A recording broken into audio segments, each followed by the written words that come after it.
Good evening, workshoppers. Tonight, we're finally getting started after a couple of little technical difficulties, technical mishaps, just all around, I guess, bad planning. But we are here tonight, and we actually got an episode for you. You know, if you're joining us here live, we're starting like literally an hour late. You know, for those listening at home, movie magic. You wouldn't even notice if I hadn't told you. Ooh. But yes, we're here tonight with episode 136, season 13. Come on down. I'm joined here tonight by Dredscythe. I think you all might remember him. Maybe just a maybe. Hi, everybody. And for those on YouTube and joining us here live, you can see Sir not appearing in this film over there on the right-hand side of the screen, unfortunately. Whereas last episode, I was basically held up by work. I was going through. We had it was right after the release of Black Panther, and so that was really rough on our theater. It broke like our all-time attendance record, both for single day and the weekend. And I took on an extra shift, so that way, instead of me having 2 days off, I gave one of the other managers 2 days off, so that way, you know, he could relax a little bit more. And this week, Leviathan got hit with like a huge like last minute deadline that he like it was the level of you can't leave work until this is done. And so some say he is actually still there. Yeah. The legends foretold of it. As foretold by salesmen. The prophecy must be fulfilled. In accordance with the prophecy. There can be only one Highlander. That's what they say, but every movie they somehow find a way to have more. You know, after the first one was supposed to be they were the last two. Here we're tangenting before we even talk anything remotely about Diablo. But in the first Highlander, perfect start. It was supposed to be they were the last two, and MacLeod won the prize. He had the awakening or the quickening or whatever it was, and then all the other ones were just no, psych. There were hundreds, thousands, probably millions, a billion more Highlanders, because everyone and their brother is a Highlander in that show. You have a sword, you're a Highlander. Hey. You have a sword, you're a Highlander. You have a wooden thing, yeah, you're a Highlander. Yeah. Yeah, anyways, so Dred, tell us how you've been, but we are doing things a little bit differently because of the show topics.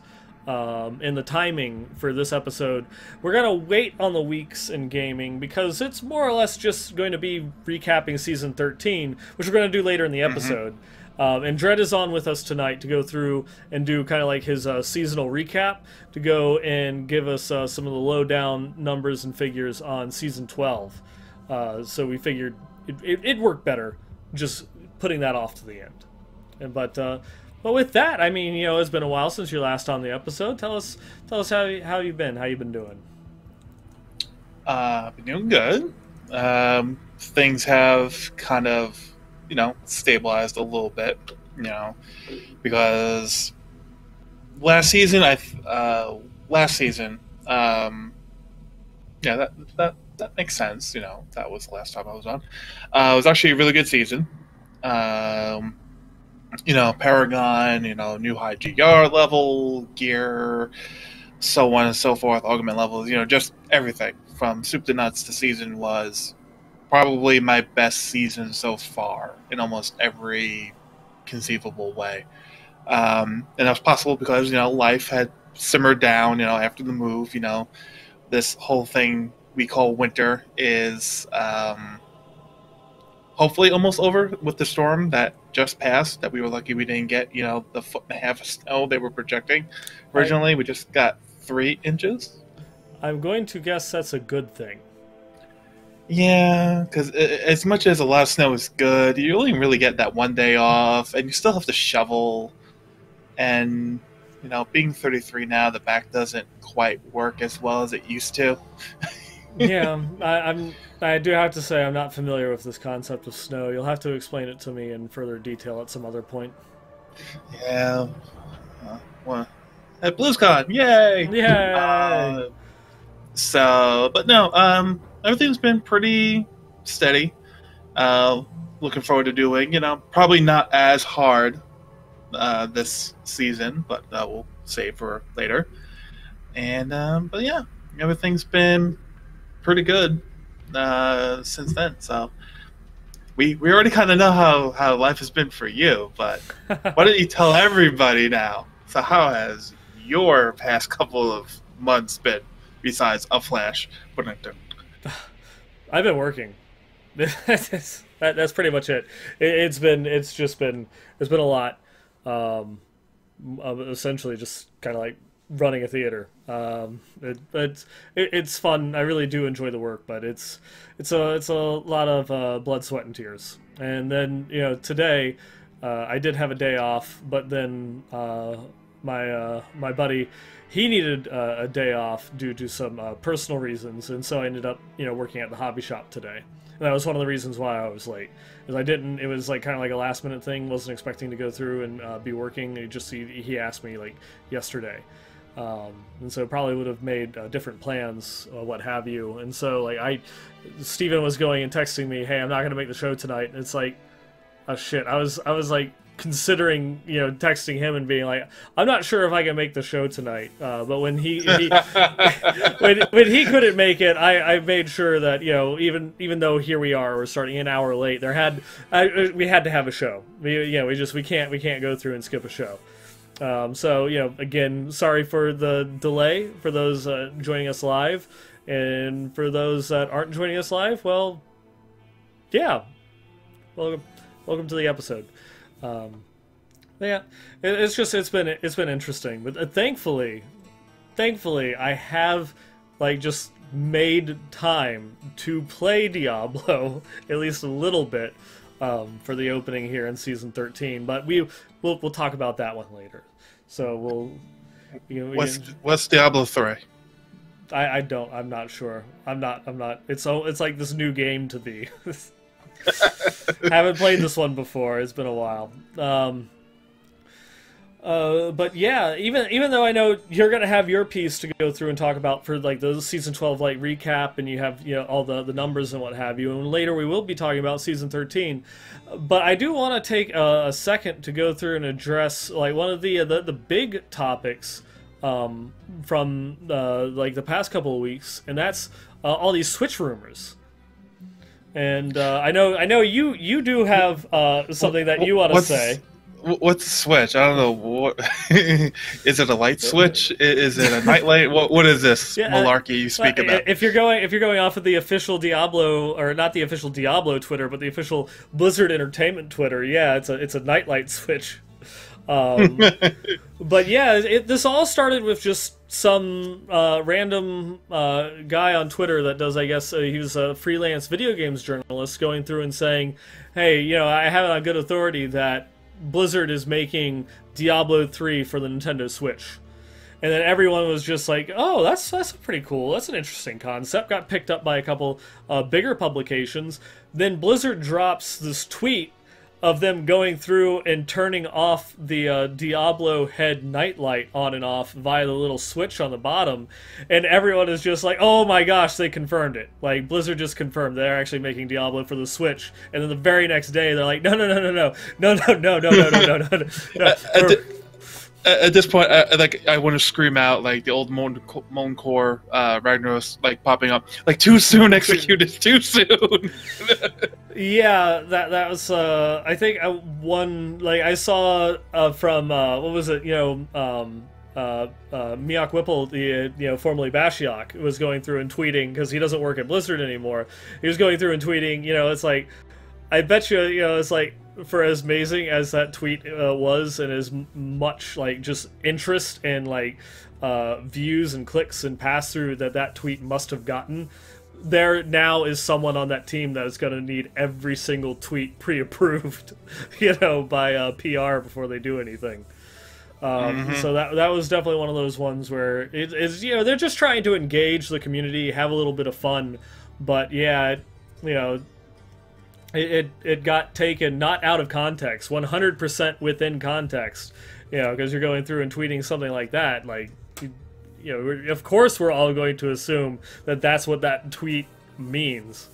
I mean, they just want to let you know that the Lord of Terror, he can be scary, and he encompasses your worst nightmares. He just wants to keep you warm in bed at night. I mean, he just wants to keep you warm. Yeah, but they then went and said a piece in a couple of news outlets where they did want to officially state that they have no official statement on whether they are making Diablo on the Switch, and that tweet is in no means a definitive answer or acknowledgement that they are doing it.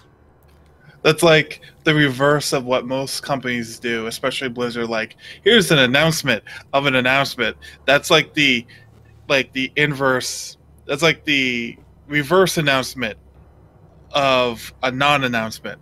So yeah, a non-announcement of a non-announcement. It's like, oh, but it fits perfectly into like the last 2+ years history of Diablo 3, and is Diablo 3 the next character pack, or Diablo 3 the next expansion, or Diablo 4 next, or whatever the hell that's supposed to be. Yep. It's like, it fits in perfectly. And then there's one more piece to the story, because then I think it was Eurogamer then went on to go through and publish another article the day after that, stating that they have now confirmed with their own sources at Blizzard Entertainment that a Diablo Switch version is in production, or at least in development. That not necessarily does that guarantee that they will come out with that version, but it is something that the development team is working on. Obviously, Blizzard's sticking to their official statement of we have no official statement. But at this point, this is one of those things. There's so much that's going on that I almost have to say, like, what? It's happening. We're gonna get like Diablo 3 on the Switch at some point, it seems. Yeah, even though it's funny because I think it was a couple days later, there was a GameSpot article that was about 2.5 paragraphs. It was basically citing everybody else that like, from the tweet to the Eurogamer article to like another half paragraph to a paragraph, just kind of summing up all that stuff and going, oh boy, everyone's just dogpiling. Well, I guess the typical Blizzard fashion, will know when we know. Yeah. Hopefully that's not the only thing for Diablo this year, if it comes out this year. Yeah, and all I have to say is if Blizzard wasn't considering making Diablo 3 for the Switch after how much, just kind of like interest and chatter that this particular like set of rumors created, I think they might be considering it now. Yeah, that would be interesting. Debunking a rumor causes the rumor to become true. Does that mean we get to say we did it, Reddit? Yay! I don't even own a Switch, but I honestly would love this, just so that way I could like play Diablo 3 on the plane out to BlizzCon, and then just we could go through, meet up, like in the Hilton lobby, and just all sit there and play Diablo 3. Be drunken nerds in a hotel lobby playing our favorite game. That's the dream, right? I guess. Yep, that it is. That it is. But yeah, I don't know. Do you have any take on the Switch, the Switch rumors or anything along those lines? I mean, it's all of what I was putting out on Twitter that day. Conversation between you, JR, and a few others. It's not that I'm inherently against it, and I'm not on the bandwagon of people who say, oh, this is going to take away from Diablo 4 or Diablo Next, whatever it could be.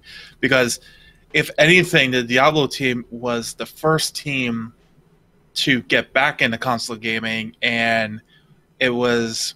See, I feel so bad because it was Josh Mascara, Julie Humphreys, and there was one other person, and I don't remember his name. I remember it was him. Matthew Berger was on the console team. Oh, see, I thought it was him, but I didn't want to seem like a know-it-all. But thank you, because I remember when they just released it, and I was at that PAX East, and I interviewed Julie at that event, and I remember I was like, "Oh, this actually isn't so bad" at the time, and it was the first time I actually had, I think I touched a PlayStation 3 controller at the time, Okay. at all. And it was very natural. Like within like 10 minutes, I was playing the game, a Demon Hunter, pretty naturally. So they did a really good job. So with all the experience they had in those members, and even though Josh transferred to being the game director, and we know where he is at this point, or not is, better way of putting it. Mm-hmm. But everyone on the Diablo team has had a lot of, I guess, trial by fires, because all the patch cycles come out on the same time now, and the teams have been kind of brought together. So if they were going to put Diablo 3 on the Switch, I'm not against it. Heck, if it gets the game more exposure, I would be for it.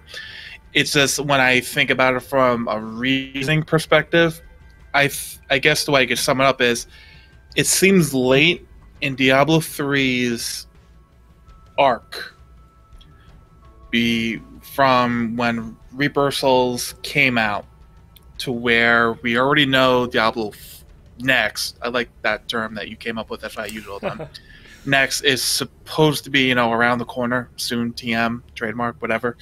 That it seems weird that they're going to be putting it on the Switch, and I still have self-admitted biases against Nintendo for other reasons. And the biggest two questions is how robust is the internet structure to support Battle.net and all this other lovely stuff that Blizzard basically requires for their games.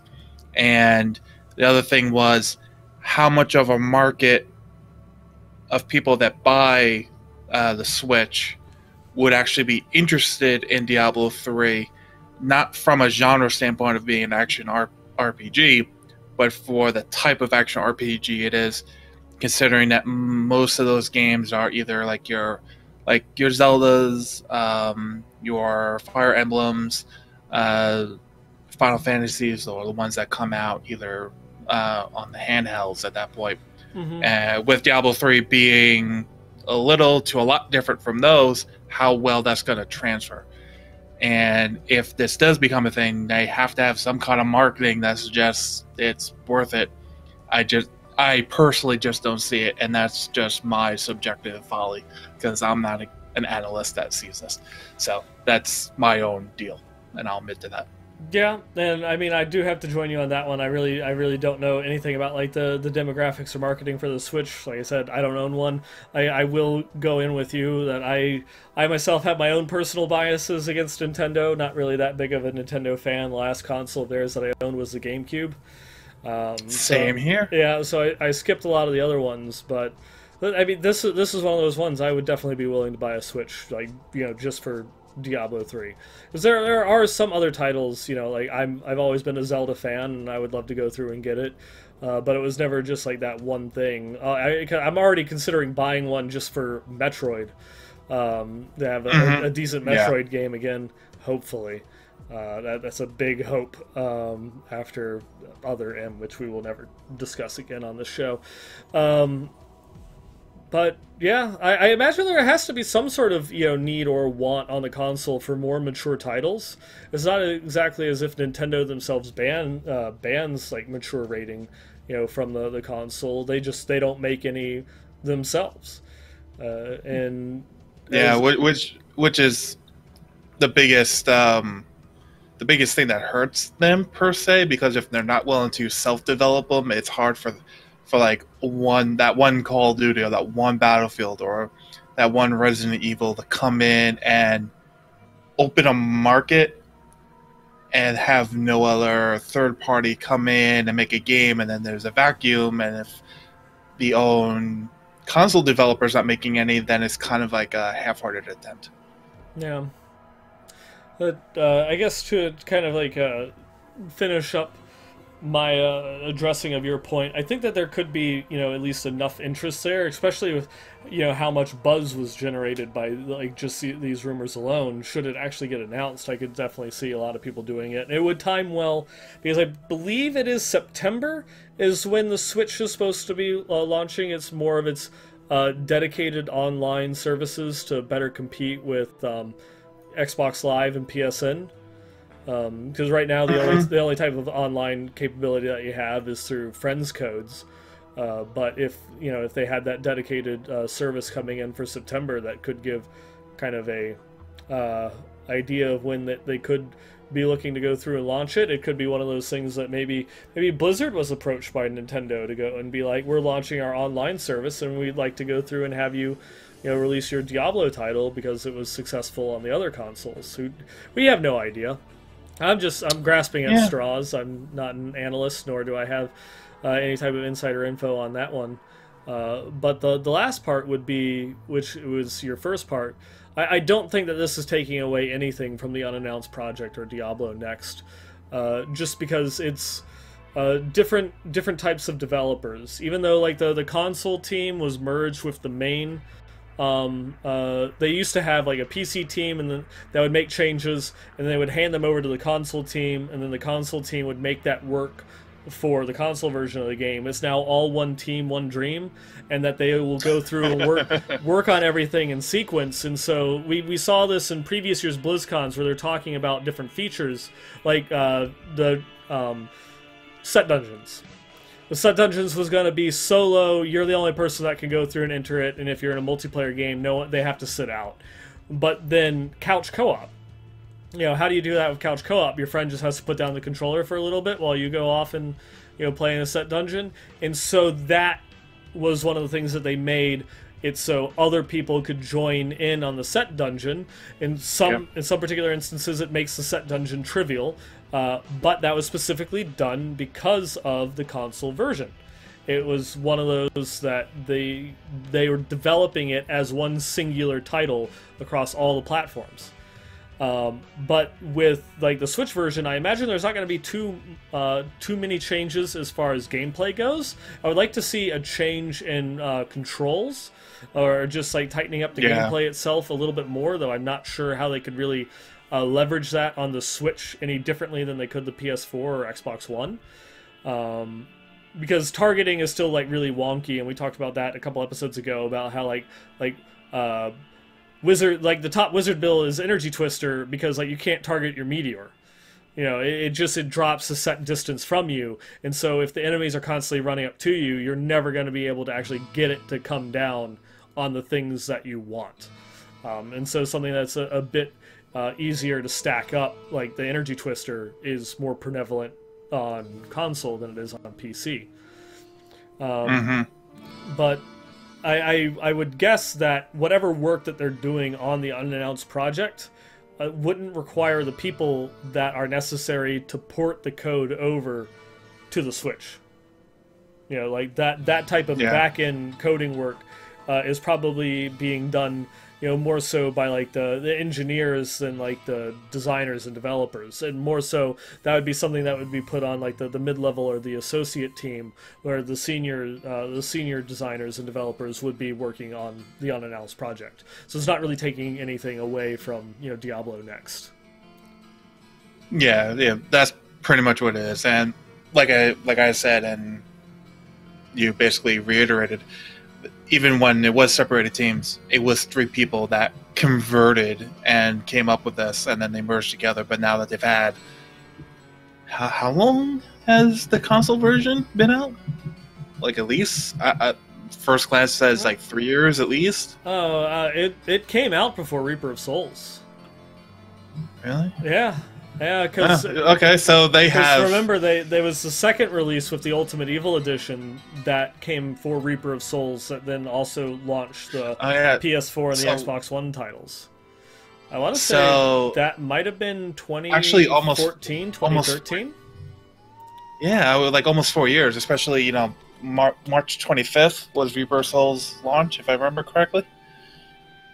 Around there, so yeah, like at least 4 years. So they've had plenty of experience, and I'm sure they gave a lot of experience to the Overwatch team when that was being developed.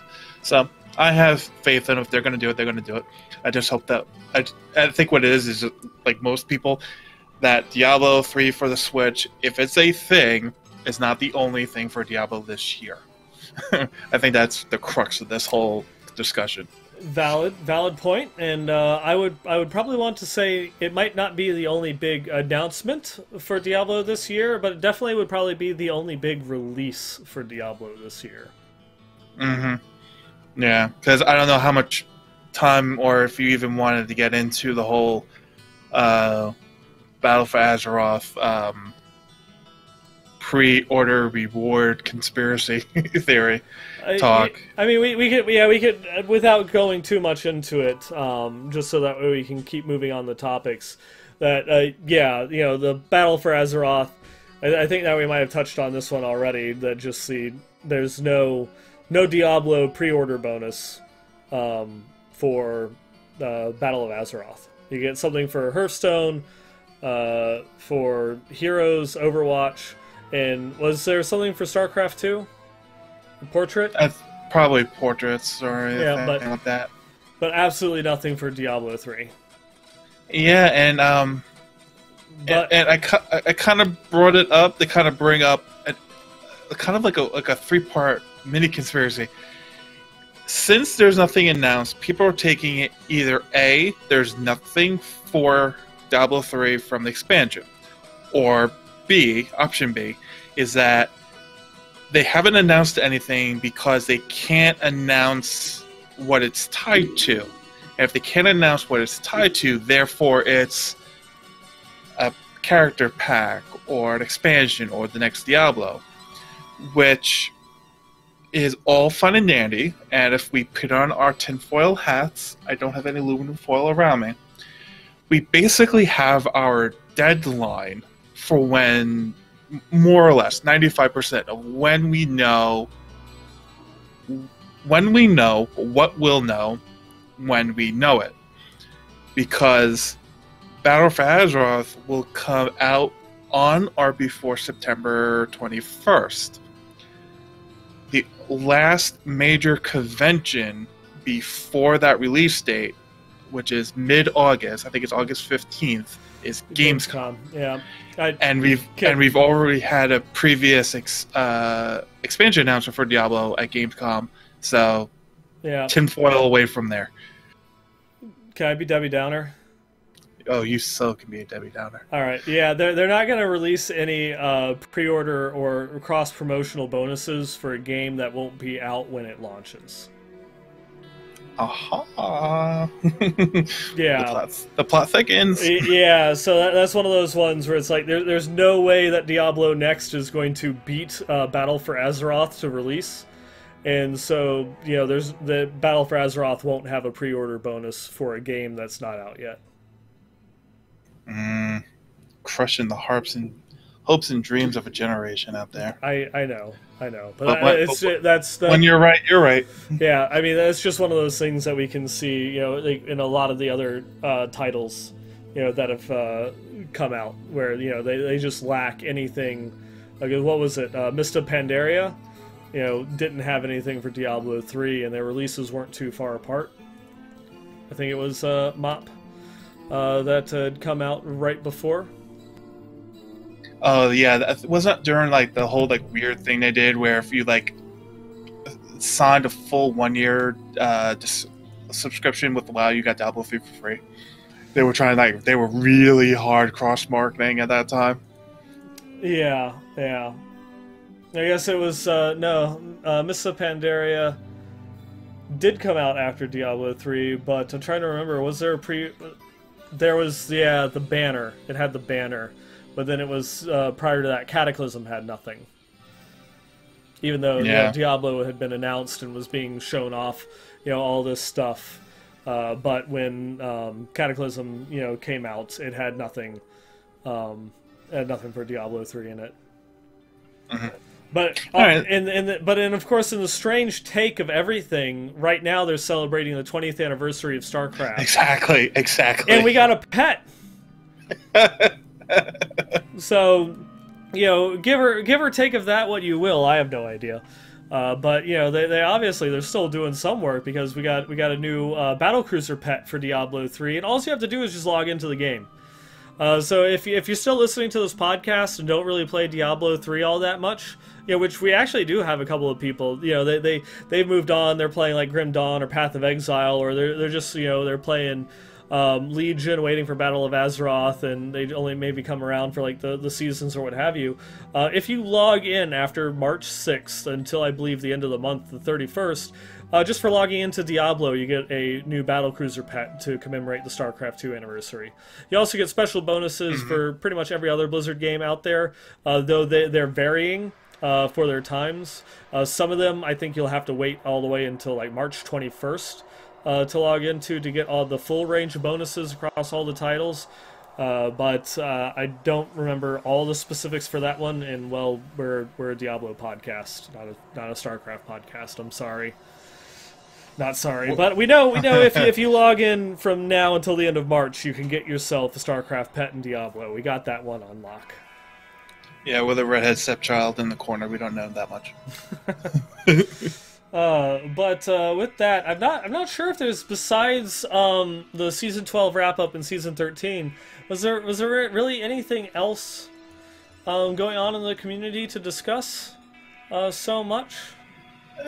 Just my general partakings on what is this year's BlizzCon actually going to have?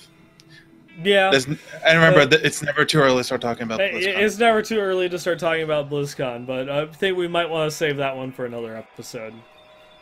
Or the after show. Or the after show. Maybe. Yeah. Give people incentive to go through and come out and watch us live. But, yeah, I mean, let's go ahead and jump into the whole season 12 breakdown. Unfortunately, I got home like a little bit before the episode started, sat down, warfed food into my face, and then we got here. So I didn't have time to go through and pull the numbers of the graphics into the episode. So it's going to be kind of like a imagination time. Alrighty, well that's good, because I have the article and I have the sheet pulled up so I can talk about them. All right, let's hit it. And so, for those of you, sorry, let me do an intro. Since I'm terrible at intros. But it is for those that don't know, Dredscythe here has been going through and doing kind of like a huge like number dump and statistics breakdown for the last couple of seasons. That at least you've been coming on the episode, but you've been doing this since season 1.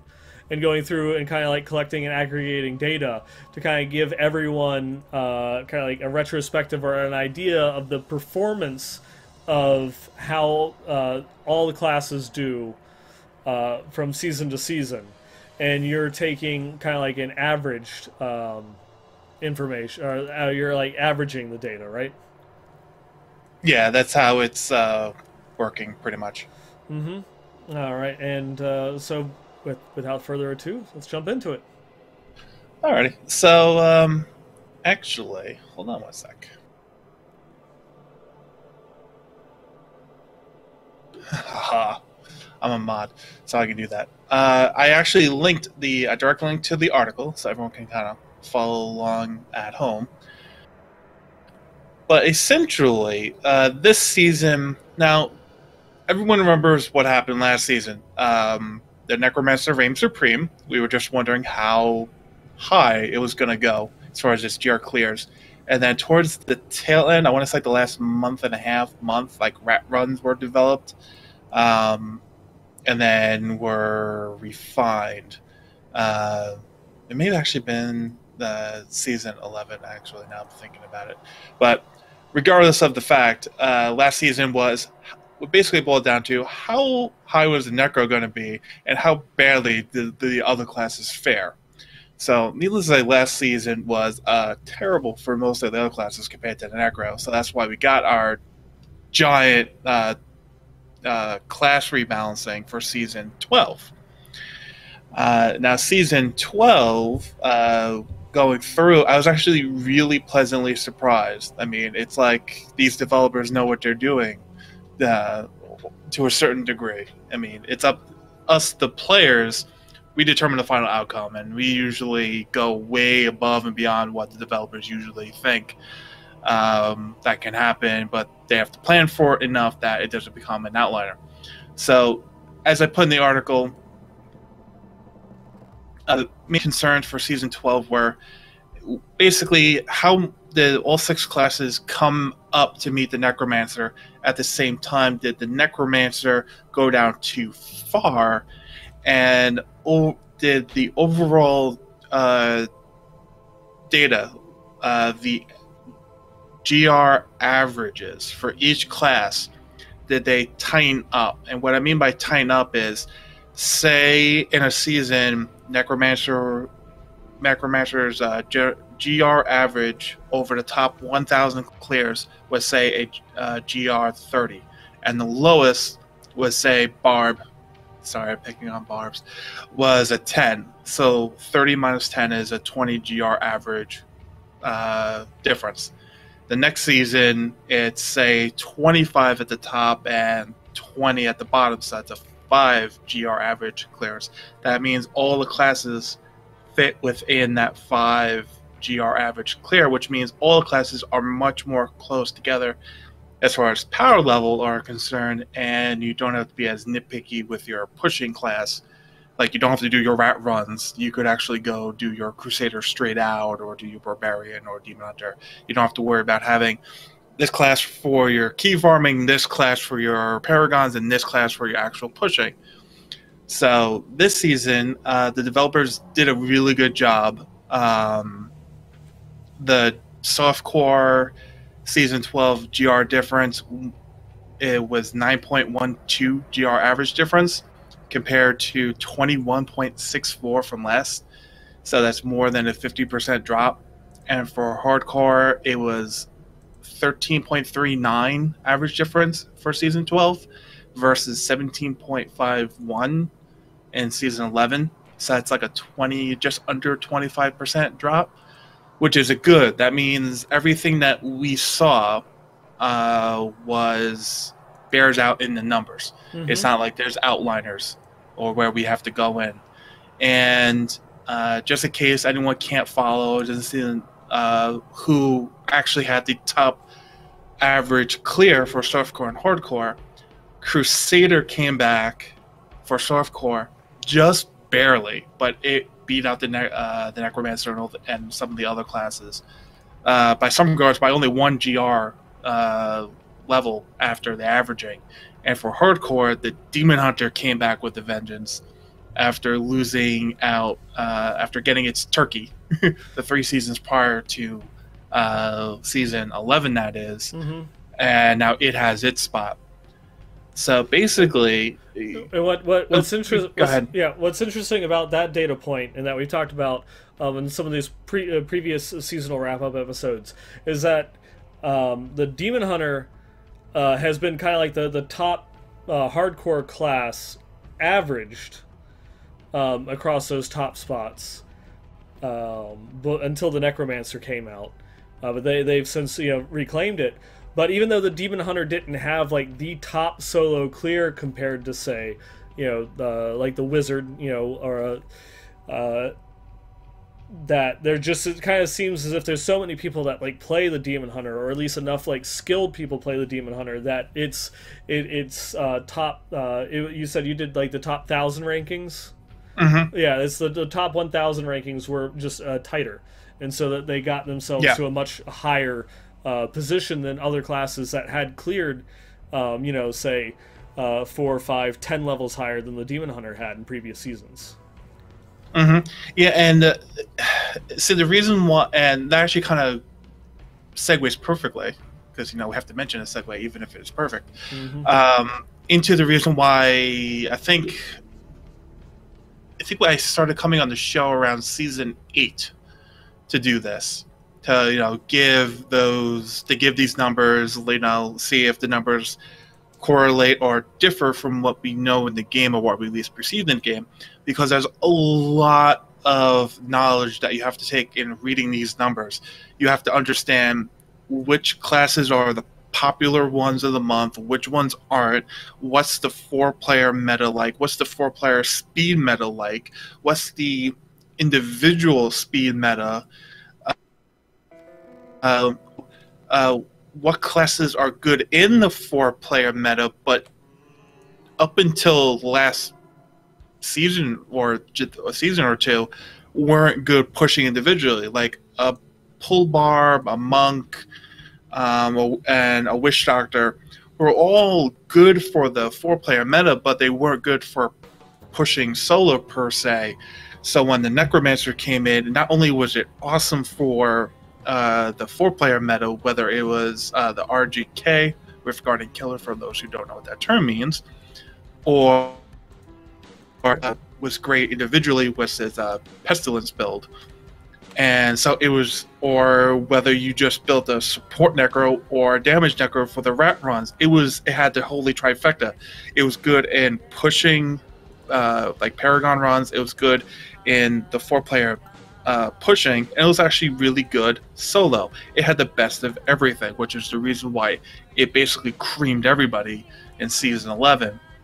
And even though you see its numbers actually decline in Season 12, don't take that as the power level of the class has gone down. It may be that people got their Necromancer fix and there aren't that many people playing it proportionally to the other classes, which is almost where you were going a moment ago, Nine. Mm-hmm. Because whereas the Demon Hunters may not clear the highest, their bottom clears are much higher because their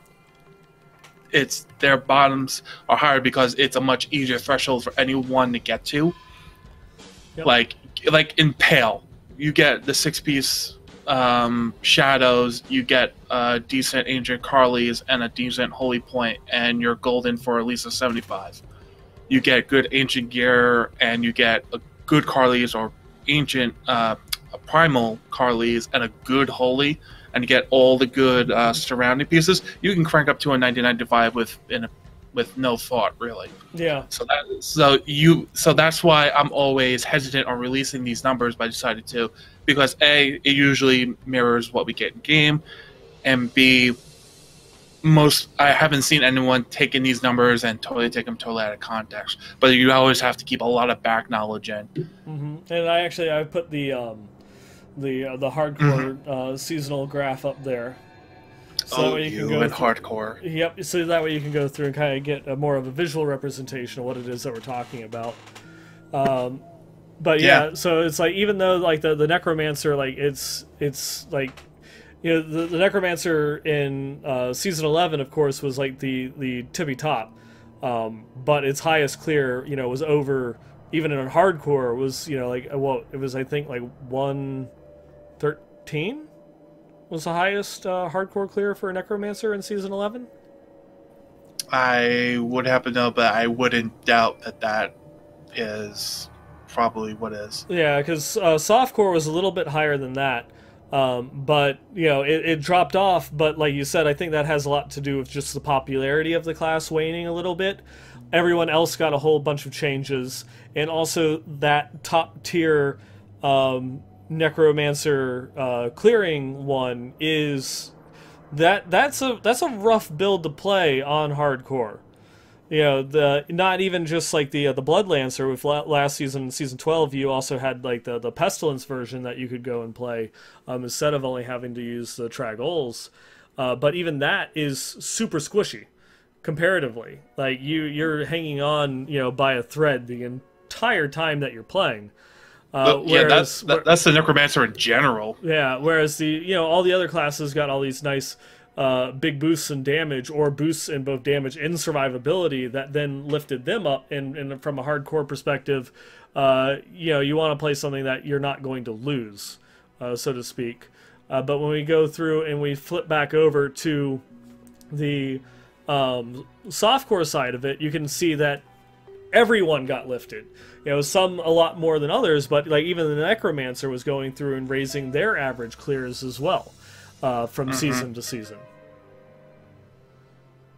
Yeah, that's why I guess in the Salvation part of the article, I just said I was really overjoyed with what the development team did because, like I said, it's not in this season wrap up. It'll be new for the season 13 wrap up, and I already have it in my Excel sheet that I take screenshots of and I put in these articles.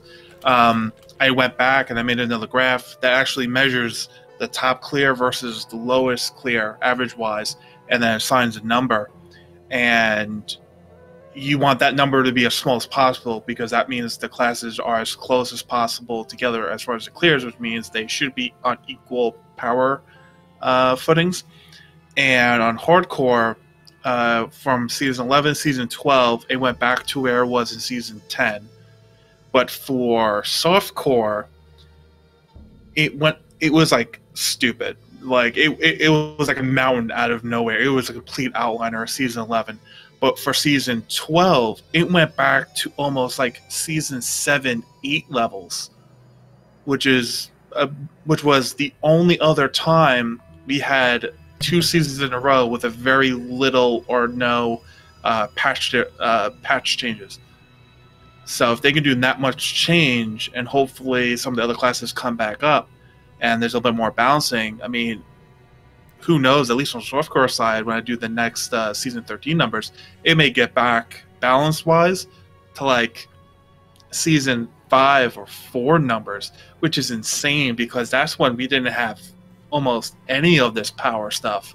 Like we didn't have the gift, we didn't have Kanai's cube, the sets. I think we only had 3 sets at the time. We barely had ancients. And like Torment 10 was still like speed meta if you could even do it, but everyone was pretty much doing Torment 8 for your stuff. Mm-hmm. So that would be great if we can get to that close of a bundling of the classes again after this season is done. Yeah, I think that the Necromancer, like on the hardcore side, will probably also make a little bit of a rebound as people just kind of like go back to playing it or trying it back out. I just feel that there was definitely maybe a little bit of necro fatigue, as it were. But and also maybe a little bit of revolting against the feeling of needing to do rat runs, and if that's the only reason you're playing the class and why you're playing the class to begin with. And we have to remember our history. The Crusader took 2 to 3 hard passes before it was more or less complete as a class. The Necromancer has had 2 good passes after its initial release, and it may need 1 or 2 more tweaks, maybe 1 or 2 supporting items if they feel they can for survivability or rebalancing. But if it does happen to get that for next season, that may be the final, it's complete, it works, we fine-tuned the crap out of it, we're good to go. Yeah, which is actually going to be one of those big things as we go and look to season 14. Will we be getting a patch? Will we be getting any type of update or content at all going into season 14? That will kind of give us more of an indicator as to the status of that Diablo Next that we oftentimes talk about in our past couple of episodes. But it probably will be like another couple episodes, at least about another month or so, before we can say whether or not, oh look, we do or do not yet have a PTR, so we're going to be getting a patch or an update. So that won't really see anything until we get into April, honestly, like first week of April. We can really start calling that one. Yeah, that seems about right. Like at least 2 more shows a month. We're getting into like week and a half, 2 weeks of the season. That would be a good testing the waters time barometer. Yeah. With that, is there anything else that you wanted to touch on from the numbers from season 12? Anything that you found particularly interesting or wanted to share with everybody? I guess it's just restating. Granted, people say, "Oh, numbers and data and everything," but this sheet has 148,000 data points in it, and they're all in the sheet because Excel formulas and everything. And it's really been good at following the trends that are in the game because, everything comes from the game, data-wise.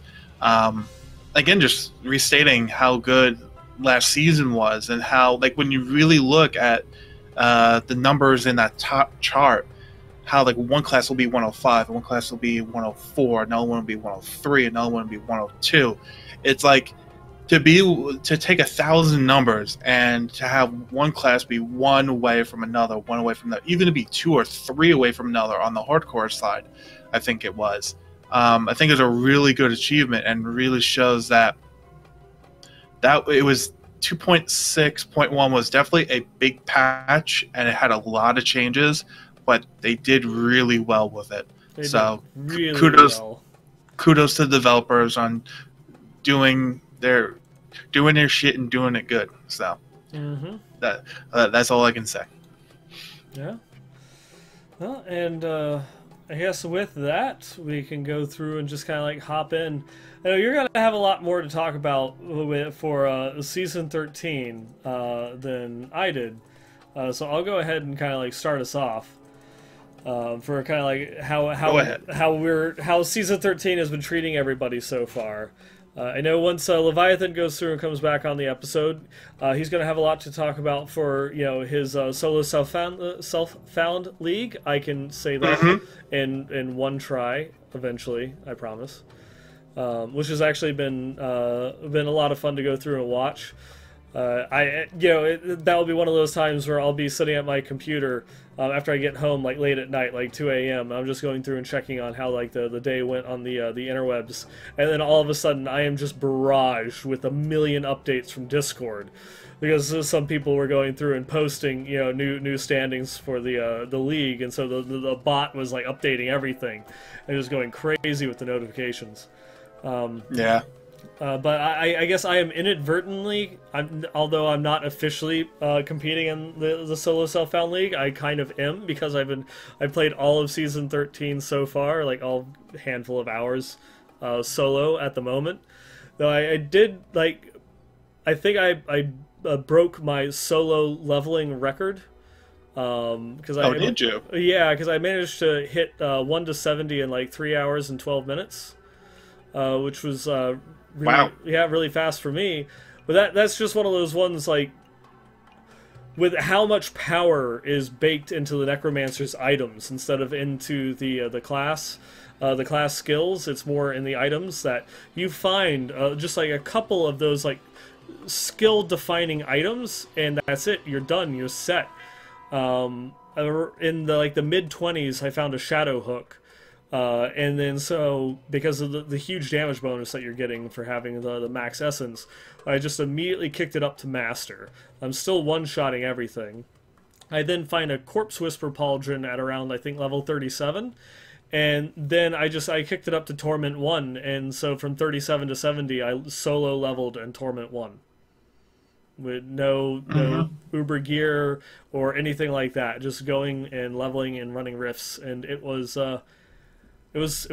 It was very interesting going through and being able to play that. It was just like, I'm going to try and break this game now, and then that also took me straight into going and eventually finishing the first 4 chapters to get my Hadrig's Gift to get the Inarius set. Where it's just like the Inarius set is one of those ones where it's a little bit difficult in order to try and go and do like that GR20, especially if you're just like playing solo, because you don't get any real big damage bonuses for your 2-piece or your 4-piece. The 2-piece gives you the increased damage on bone armor, but because of the cooldown on it, you can't really spam it, and you're at such a low like gear level. If you don't get that crit, then you're waiting another 10 seconds before you can try for another crit to actually kill like elites or a Rift Guardian. So it's kind of wonky, but just like the absolute sheer power between like the Shadow Hook and the Corpse Whisper Pauldrons, just throwing in like a Land of the Dead or a Flesh Golem, and every elite pack is dead. And so you can go and just kill elite pack, every 20 seconds, with the Golem cooldown. And then I also went through and cubed up a a Corroded Fang, and so it's Curse and then Dead. and so it was nothing like going through and finishing off all the rest of that. So I've been just playing through solo for the first couple of chapters because I have to get Guardian because this is the Imperious season. And like Imperious is like one of my favorite characters. This is your season. Diablo lore now that I have to do it, and of course, this is the season where just everything is going crazy at work. Like this is the season that's coming with the tail end of Black Panther, Wrinkle in Time, Pacific Rim, Ready Player One. This is also going to be the season that will more than likely also include Avengers, Deadpool, and the Solo, the Star Wars movie. So I'm going to be sacrificing something to some god. I'm just telling you that now, in order to actually get out there and finish Guardian, just so that it can be done. But there's some real motivation there. You know my number. You can always be at like 1:00 in the morning preferably like on a Saturday. Be like, Dredd. Oh, it will I need your help. It will not be a Saturday because Saturdays are Saturdays are my clopens. I usually almost always end up closing Saturday night and then opening Sunday morning. Okay, we'll work something out if it's needed. Yeah, it's been a fun and interesting experience. And in all the previous seasons, I did not play with the Inaria set all of that much. It was a lot. For season 11, it was mostly the Rathma set. I really liked going through playing Rathma and having kind of like the Diablo 3 version of the pet build for the Necro. And then season 12 was starting off relatively strong with the Pestilence build, and then just oh man, that holiday season just that took all of my free time, and I haven't gotten it back yet. But I will want to get back in and test that Pestilence set with all of its lovely changes and get that into some higher grade rifts and do something with it. I am playing softcore, just because it is one of those ones where I have such limited free time nowadays to play the game. If I lose a character, my season's over. So definitely. I just unfortunately, and with like my internet has been relatively good recently, since we went through and we got some equipment replaced. That I will be moving halfway through March, which is this month. You can tell like I'm completely out of it. In a week and a half, I'm moving. And so I don't know what my internet connection is going to be like at the new place, but I'm crossing my fingers and hoping that it's all going to be nice and good and dandy, but we will see. The wheel of internet reliability, spin, spin, spin. Keep my characters alive, we shall pray. Mm-hmm. But with that, how has your season 13 been? Any triumphs or big interesting incidents or anything memorable that's occurred so far? It's weird because season 12 is like so monumental in so many ways, and now like I went back to like the other thing I didn't mention is like I went back to Wizard because Wizard could actually be like a range class type deal, for once. So I went back to Demon Hunter because I didn't want to okay, I did Wizard, I did pretty much everything of it, and everything else like that. So I figured, you know what, let me go back to Demon Hunter, let me try that out. And it's so strange because like multi-shot with it being equal, if not a little bit better, along with M6 and 4, potentially being, one of the higher end builds. I can't get in the multi-shot, and I really can't get into any kind of like hybrid builds or Marauders. I really do like Shadows because even though it's a simple build, it relies a lot on positioning and movement and making sure that you're hitting the elite packs and you're not just, frivolously hitting white mobs like you get a knife, you get a knife, you get a knife. Like, no, go after the elite packs, idiot. So there's a lot of it is in how you play it, not just the gear. And it's been good. I think I'm sitting at Paragon 825 right now. Mm-hmm. And I have a full ancient set on that. The chess piece is primal, so that was good. The weapon is a better ancient, not the best ancient. Holy points. I've actually been cooperating this season along with strong arm bracers. Usually one of those decides to be a real pain in the butt. Oh, you want lightning? Well, here you have poison. You have fire. No. Worse than that. Try not getting them, or when you do get them, you never get an ancient. There was one season I never got ancient pair of strong arm bracers. I got a hand-me-down from Shep. Shep's my demon hunter life sugar daddy savior. Like, yeah, for multiple seasons. Yeah, there were multiple seasons. Like, he gave me my yanks. That sounds dirty. And Shep, you can take that one and record it and blackmail me. I don't care, because it's true. But like, he would be the one to give me those pieces because it just refused absolutely to drop. And this season, it's like I made peace with the game. So I got my strong arms, I got a decent Yangs by myself, I got a decent Holy Point by myself, I got a decent Carly's Point by myself. Didn't have to go big borrow and steal for an elusive ring or a good conventional elements. I'm like, I can enjoy this season. I'm not totally out of maths because I had to reforge everything underneath the sun to get just a decent piece, not even a great piece.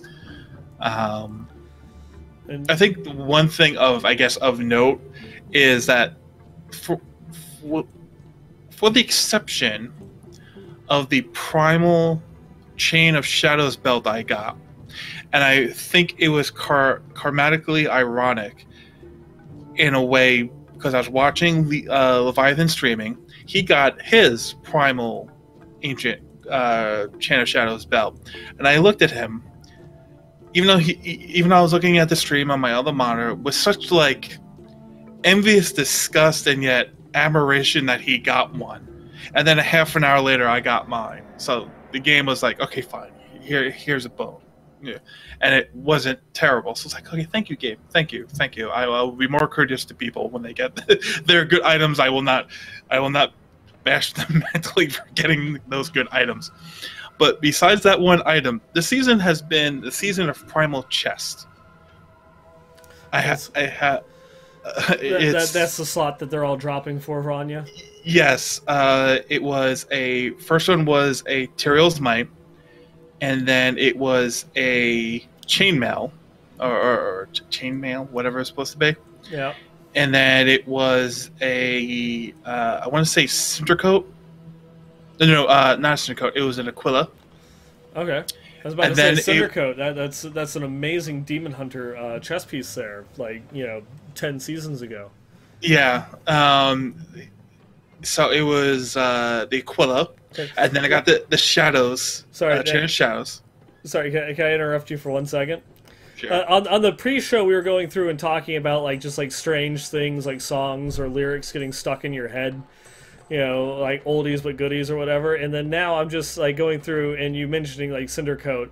It's now kind of bringing me PTSD on many of the early episodes where Archon, TJ and I would spend half of the 2-hour episode just talking about how shitty of an item the Cindercoat was and how overpowered it was and it needed to be removed because it was just breaking the game and robbing anyone that had fire element skills. You were using a Cindercoat and it robbed you of choice of having your chest slot. And then now here we are where it's what the fuck's a Cindercoat? So sorry. Whoopsie. Yeah. Job done. Yeah, just going through and pointing out some time where at the time we were right, but we ended up being just so wrong. Mm-hmm. Yeah, and Longshot recalls those episodes, but yeah. But after the Chain of Shadows, I got a primal. I forget what it's called, but the set chest for UE, Essence set chest piece primal. Mm-hmm. But that one, it's I rolled it wrong, but that's because a good ancient would be better than it, because it didn't come with discipline and it came with a skill damage, so it was a broken primal from the very beginning. So I was like, whatever. And then I got the primal Shadows chest piece. So Yeah, I'm kind of going through like how many more chest pieces can I get that are going to be primal? Yeah. Like, now was the primal shadows usable? yes. In fact, I don't think I've rolled it. I think it had a secondary resistant armor, and normally you would like faint, like, oh, it's bad because it doesn't have the aura resist. Like, yeah, whatever. Yeah. It's a slot I can say I'm done with, and I don't have to roll shards with. There you go. There you go. So that's been pretty much it. Shep, Knight, and myself, we leveled the first night together. We tried something a little bit different. It wasn't bad, but I think because we were a group, it actually slowed us down. So next season, if we kind of go together, we'll do what we normally do. We all got up to our GR. I think we all got up to our GR 70 clears on the first night. Potentially. I know Shep and myself on day 2, we already had our GR 75s done. We were really cranking to get that portrait that you have yet to get so far. Sorry, not sorry. Yeah, I have the bronze one. Yeah, but you need the spear. The spear marks. I need the spear. I definitely need the spear. You're an elite soldier. It's not just any spear. It is Solarion. Just throwing it out there. Yes, lore nerd. I get it. Thank you. Here's your card. Yes. But yeah, that's pretty much been the season in a nutshell. And then also, just to put it into context, where, season day 2, I had finished my 3-hour grind to level 70. And you should be commended for that. Aww. Well, thank you. Well, with your job and it being the weekend, yeah, you really do deserve to be commended for that somehow. I'm now sneaking that in. I'm now in the position where it's like, dang, I wish seasons launched on Thursdays again. How we've come full circle. I could actually, it's because I could actually request like a Thursday night off. There's no way I'm getting a Friday night off though. Yeah, because it's the way that it normally ends up working is it's like my GM opens and then I close the building. It's kind of like how the split shifts go, with the exception of Sunday. Sunday is his day off, and then I open the building because the Sunday mornings are the biggest, busiest show sets, and so that's where I take over. The joys of being second in command. Lovely. Yeah. But yeah, as far as the rest of season 13, I mean, I don't think I'm going to be pushing as hard. I'll probably land somewhere around Paragon, between Paragon 875 and 900. How many? Because this Paragon 9. There we go. I got some echo in there. 900. There we go. Thank you. You're welcome. There you go. But yeah, I'll probably wind up around there. I don't see myself really pushing the leaderboards per se, because I don't want to get frustrated and like destroying a mouse potentially. But yeah, I mean, just gonna take it easy. Maybe next season I'll go back to the wizard, or I'm actually contemplating, because usually the beginning summer season, like the third season, I usually take that off just so I don't get burnt out, because usually the season after that is when Gamescom comes around, BlizzCon comes around, we all get together, and that kind of builds the hype up for the season around that time, whichever it is. And I usually come back a little bit more refreshed, renewed, want to push and go.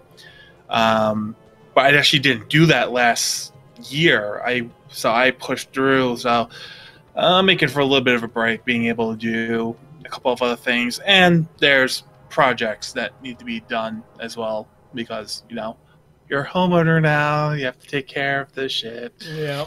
So do a couple of house projects, do a couple of side projects with that roughly 3-month time. So when BlizzCon comes around, hopefully everything works out, we're all able to go. The season starts either hopefully right after, again, like last year and the year prior, will be refreshing. It'll be renewed. The game will feel not as, oh, I'm on the grind again, day 2, which yes, that happens. It always does, but at least it doesn't feel as a grind mentally. You're just, oh, this is refreshing. Let me do this again. Which, speaking of that point, I will say, not really having any time to play Diablo for the last couple of months, and then this past weekend was one of the few chances I actually managed to get to like sit down and really play the game.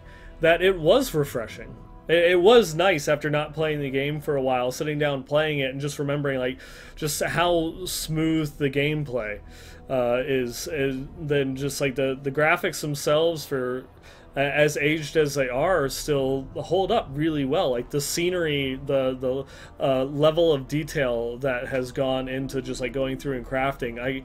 There was one rift in particular I remember when I was leveling, where it was level after level after level of the Shrouded Moors. And then just seeing those zones without the horrible red-pink overlay was just like this. Like these were lovingly like handcrafted scenery. That's just it's beautiful. It's I don't know. It was one of those things. If you actually haven't like really taken too much time to like just sit back and take in like the graphics and the beauty of the game, maybe you should just kind of like, sit in town, or go to a zone, or go inside like Kane's house or one of the inns and just look at all the detail with the models in the background, and think about like what it is that they might do for the next version of the game, because it's great. It really is how much like detail, because you can even see like the candles that have been blown out still have like a little bit of smoke like trailing up from them in the background. So it's really is a beautiful game. They did, and to think of, we're going on the 6-year anniversary here, about how much, just like how well it kind of has stood up. The player models and some of the other graphics, maybe are showing a little bit dated. Some of the older graphics, older armor sets and such, but a lot of the post Reaper things are still really good. Yeah, and bless my heart, because I have never done this, so I forgot almost completely about it. But I forgot to mention like a whole new flip side, a whole new world that was opened up to me, my eyes in season 12. I played hardcore for like 4 weeks. Huh. Aw, congratulations. I wish I didn't die. And I wasn't there for it. And I had the grand tour of every hardcore player's like experience in that 4 weeks. Got the 70. It was like, yeah, like I did it. Like I didn't die during my leveling, and then I got my set pieces the hard way, because didn't have the gifts. So I was like, yeah, this is like no, and like, yeah, this is the real way of doing it in hardcore. And then that first proc, awareness comes up, because I did a Demon Hunter on hardcore, because I'm like, if I'm gonna play class, I'm gonna play class. Oh shit, yeah. It's like I know how to play, I know how to work around. So Demon Hunter I did prior to season 12. I played Demon Hunter 5 seasons straight, softcore side. So I know how to play Demon Hunter, more or less. Not the greatest, but I should know by this point. So like the first time you proc, I'm like, and then there were a couple of times I procced, I'm like, no, I'm dead. There's no way I'm getting out of this. And like vault magically pops up at like the last second you vault out, you live, and like, okay, like I'm just gonna hang out in this corner, cry, sobbing, because I saw my life flash before my eyes type deal.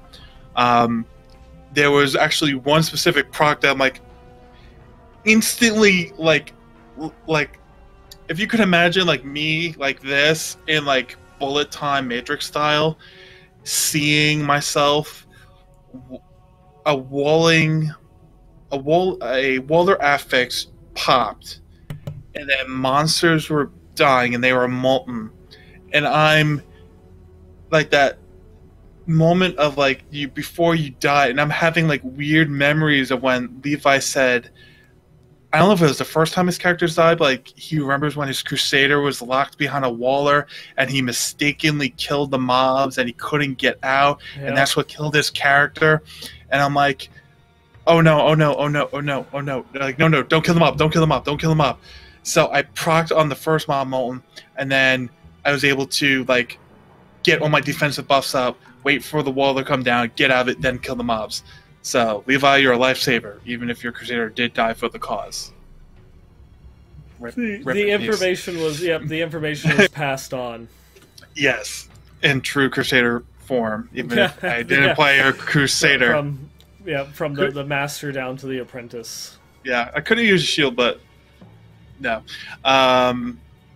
Shields are heavy, and you can't vault with a shield that effectively, but I digress. So yeah, there was probably about a good dozen and a half proc moments. Because I was actually counting, and then I got to the point like, I don't care anymore. Yeah, it's really hard to keep track of all the procs. They come at you really fast. Yeah.